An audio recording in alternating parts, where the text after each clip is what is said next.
Next on 7 and 4 News at 5. The impact of the government's largest ever recall of beef after a Humane Society undercover video exposes violations regarding sick cattle. Rescue crews looking for survivors after a tornado in Alabama. Former President Bush endorses John McCain as presidential candidates from both parties continue on the campaign trail. And why experts say a long-lost clue to JFK's assassination is a fake. Those stories and the Storm Team forecast now. Serving all of northern Michigan for over 50 years, this is 7 and 4 News at 5. Coverage you can count on. Good evening, I'm Kristin Maciorowski. And I'm Marc. Federal officials say the largest beef recall in history is far-reaching. The impact actually includes several school districts right here in northern Michigan.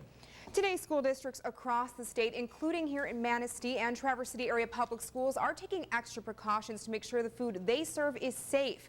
The USDA says a California slaughterhouse killed cattle too sick or injured to walk on their own, and that's in clear violation of federal food inspection laws. Some of the video you're about to see may be disturbing to some viewers. Brian Moore reports. This undercover video shows cows too sick or injured to stand, abused at a Southern California slaughterhouse before being slipped past government inspectors into the food chain.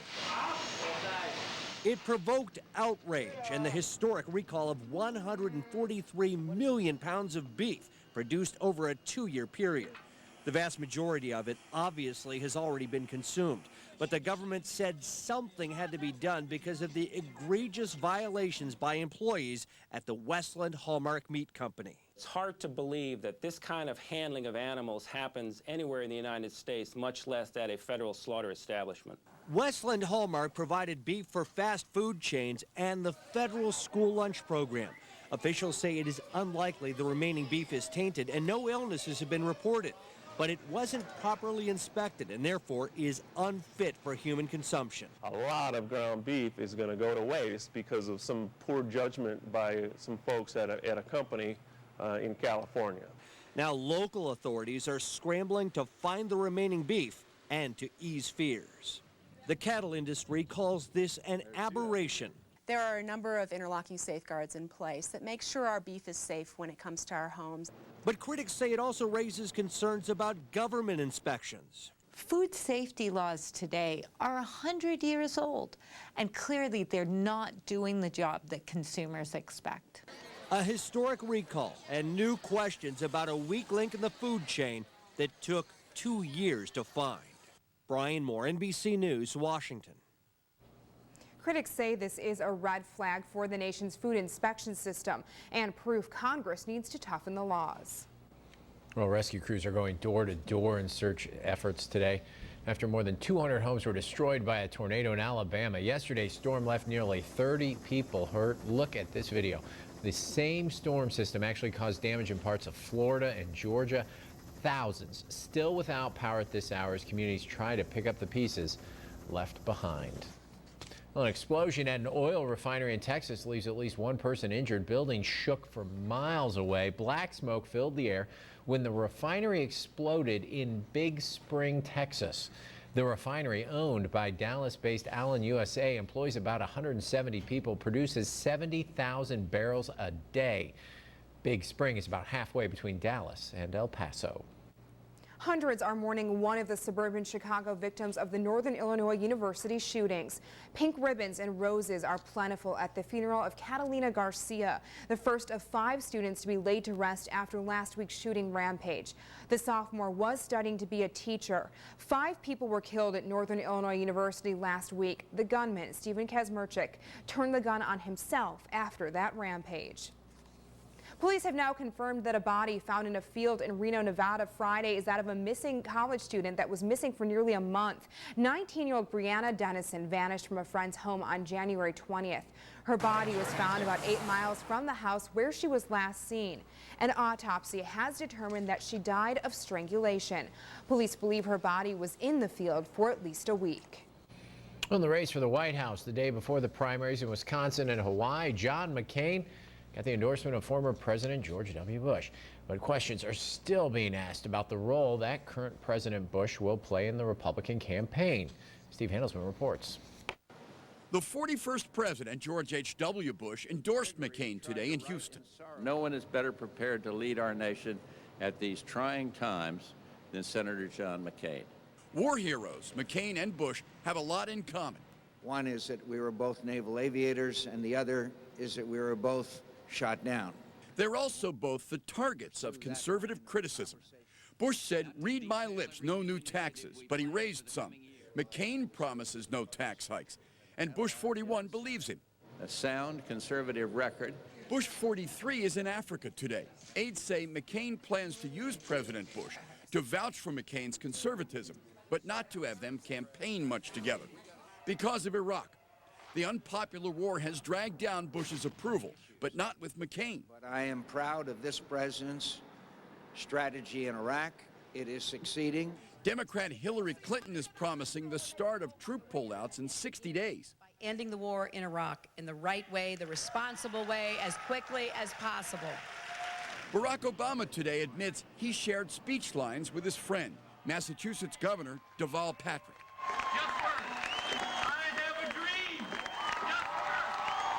I have a dream. Just words. The Clinton campaign cried foul. Now hold on a second. Obama says no big deal. I noticed Senator Clinton on occasion has used words of mine as well. I am fired up and ready to go. John McCain did last week. I'm Steve Handelsman, NBC News, Washington. And tomorrow is the Wisconsin primary. Some insiders say this may be Hillary Clinton's best shot to try to break Obama's winning streak. Officials in Pakistan are counting votes in today's parliamentary elections. The official results won't be known until at least Wednesday. President Pervez Musharraf's allies are widely expected to lose their grip on parliament. Today's balloting was delayed 6 weeks after the assassination of opposition leader Benazir Bhutto. Tension soars in parts of Kosovo as it looks for recognition as an independent nation. Kosovo's ethnic Albanian leadership declared its independence from Serbia yesterday. They await a response to letters that leaders sent to 192 different nations. Citizens are looking for key support from European powers. President Bush said today both he and the U.S. government advocate Kosovo's independence, and the U.S. has officially recognized Kosovo as a sovereign state. Well, Nancy Reagan is spending the night in the hospital after a fall in her home. The former First Lady's spokeswoman says Mrs. Reagan was taken to St. John's Health Center in Santa Monica today after she fell in her home in Bel Air. Doctors have determined Reagan did not break a hip as feared, but have her staying overnight for observation. Reagan is 86 years old. Long-hidden items and documents relating to the 1963 assassination of President John F. Kennedy are being revealed for the first time in decades. The items were presented at a news conference in Texas today. They were locked in a safe for nearly 2 decades, and the district attorney says investigators made him aware of them after he took office in 2006. Among the items are documents relating to Kennedy assassin Lee Harvey Oswald and his killer Jack Ruby, including a transcript of a purported conversation between them about killing the president. Experts say the transcripts are fake and from a failed movie script. The items also include Ruby's brown leather gun holster and 2 brass knuckles found on Ruby when he was arrested. Space Shuttle crew is ready to return to Earth after a successful 9-day mission on the International Space Station. The shuttle undocked early this morning after the crew installed a new science lab. Atlantis took a lap around the space station so crew members could take pictures of its new configuration. Atlantis is scheduled to land Wednesday. NASA wants the shuttle down that day so the military will have enough time to safely shoot down a damaged spy satellite. NASA's already planning the next shuttle flight. Endeavour is scheduled to launch on March 11th. The country celebrates Black History Month with a closer look at colleges geared toward helping students succeed. Coming up in Education Matters, we'll show you how the most well-known historic colleges and universities got their start. And our lake effect snow continues with banding. A snow advisory in effect throughout areas of northwest lower Michigan, just adding to the ice we've picked up yesterday. We'll have details on the forecast and the sunshine moving in coming up in a couple of minutes. But first, let's take a look at our weather quiz question. Ice that repeats the freeze-thaw process, which is going up and down in the atmosphere before it hits the ground, is called what? Freezing rain, sleet, snow pellets, or hail? Answer coming up after the 7-day forecast. Coverage you can count on. This is 7 and 4 News at 5 with Marc Schollett, Kristin Maciorowski, and Chief Meteorologist Greg MacMaster.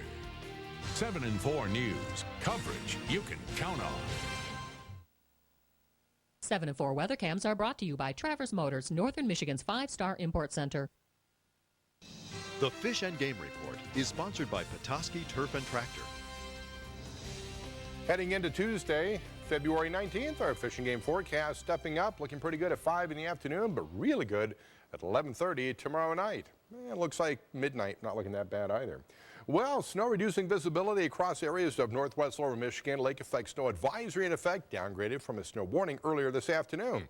Still, though, some heavier snow in the southern part of our viewing area, down across Oceana, even tipping the areas of Muskegon County because of a trough of low pressure in that area. Right now, we're just focusing on winds coming in out of the west-northwest, so a snow advisory in effect for the overnight hours, tapering off tomorrow mid-morning. In fact, even the upper peninsula now downgrading as well. Still in all, the ice on the ground, and it looks like with the snow we've picked up, slippery travels. Please be careful. Right now, 16 at Sault Ste. Marie, 25 Alpena, 20 for Gaylord. Outlying areas warming up a little bit. 23 to 25. Still, though, cooling down from what we had early this morning. And cold air definitely in place across the upper Midwest. Single digits, we'll definitely see those for overnight lows. Our winds continue out of the northwest. Low pressure to the northeast and warm air pressure to the southwest. That right there is combining a northwest flow, and that's pulling in some of that cold air, Arctic air, if you want to call it that. That'll induce our lake effect snow and keep the machine going for the next couple of days. In fact, tomorrow and Wednesday, we'll see cold air. That keeps our lake effect snow continuing until we head into late Wednesday going into Thursday. We have winds turning out of the north, and that means lake effect snow along the lakeshore, partly sunny skies inland, but a chilly day, mid-teens for daytime highs, and then we see sunshine building in Thursday into the weekend as temperatures warm significantly. In fact, it'll be twice from what our daytime highs are going to be in the next couple of days. Upper Peninsula Straits area, single digits. Daytime highs, mid-teens with winds out of the northwest. Zone forecast northern lower, single digits inland. Lakeshore areas of Lake Michigan, low teens. Winds will continue out of the west with scattered snow. Zone forecast north central, single digits to teens along the lakeshore. Highs staying in the teens. In fact, we're going to see that for the next couple of days. So we're looking for moderate to heavy snow in the central part of the Upper Peninsula. It tapers off across the east. A good 2 to 3 inches, possibly 5 in a few localized areas. And some of that also down across the south central part of our viewing area and also going right up along Lake Michigan shoreline. Could see an inch or two in some areas. So teens expected Tuesday and Wednesday. We're going to hit 29 by Friday, 32 into the weekend. We did say there was sunshine moving in. You'll definitely see that going into Friday, Saturday, Sunday, and possibly even into Monday. Even our overnight lows starting to warm up as well. But again, Tuesday and Wednesday, chilly. Go to TV7-4.com, click on Storm Team Weather. So ice that repeats the freeze-thaw process, which is going up and down in the atmosphere. That's the key, because that means it's unstable before it hits the ground, is called what? You guys know what that is, don't you? It's got to be hail. It's got to be hail? I'd say you're right, because all the rest of them are more of a stable process. There we go. Good to know. A little bit of everything in that 7-day. Teens, almost 40. But you like what's coming up, though, now. You like the warming trend and the sunshine. Could use a little bit just to kind of get the ice cleaned off, so that would be helpful. I would agree. Thanks, Greg. Thanks, Greg. Northern Michigan's All Local Newscast coming up top of the hour. Here's what we're working on for you for 7 and 4 News at 6. Northern Michigan road crews also hoping for some warmer weather. Still cleaning up from a weekend ice storm. See some of the challenges they face. Try to help keep those roads safe and clear for drivers. Plus, there are plans for a first-of-its-kind brewery on Old Mission Peninsula. See the plans and why some neighbors say it's not a good idea. And public art should go in a public place, but exactly where is causing a lot of debate. See the latest on the sculpture situation for the open space. These stories and more coming up at the top of the hour on 7 and 4 News at 6. Kristin? They are some of the country's most historic institutions. We'll show you how some of the most popular black colleges and universities got started as the country celebrates Black History Month. That story next in Education Matters here on 7 and 4 News at 5. In Education Matters tonight, February is a time to celebrate the history of African Americans. There are several well-known historically black colleges and universities across the country. Kyung La takes a look at how these schools got their start. Founded in 1837, Cheney University in Pennsylvania was the first college created to cater to black students. Today, there are more than 100. In 1965, Congress defined such historically black institutions as schools established and accredited before 1964, whose principal missions were and remain the education of black Americans. HBCUs make up only 3% of America's higher education institutions, but they enroll 14% of all the African American students in higher education. Although Black History Month is observed in February, a week in September has been observed as National Historically Black Colleges and Universities Week since the 1990s, honoring historically black colleges and universities this Black History Month. 7 in 4 News is excited to launch a new way to get your concerns and questions on the education and safety of children answered. We are launching a parent advisory council, giving community members a voice in future education stories. 7 in 4 News is committed to getting your questions answered, and we want to hear from you. If you are interested in becoming a member of the 7 in 4 News Parent Advisory Council, just log on to our website. That's tv7-4.com. You will find the Advisory Council icon under our community section. As a part of this new approach to community networking, we are also launching a Teacher Advisory Council. We hope educators in all northern Michigan counties will want to take part. Again, just log on to our website, that's tv7-4.com, to become a part of our council team. And that's all for Education Matters tonight. Mark. Well, the community gets some rare excitement after a moose wanders from house to house. Hear more on the commotion the 900-pound animal caused that community. Tonight on TV 7 and 4 is brought to you by Charter.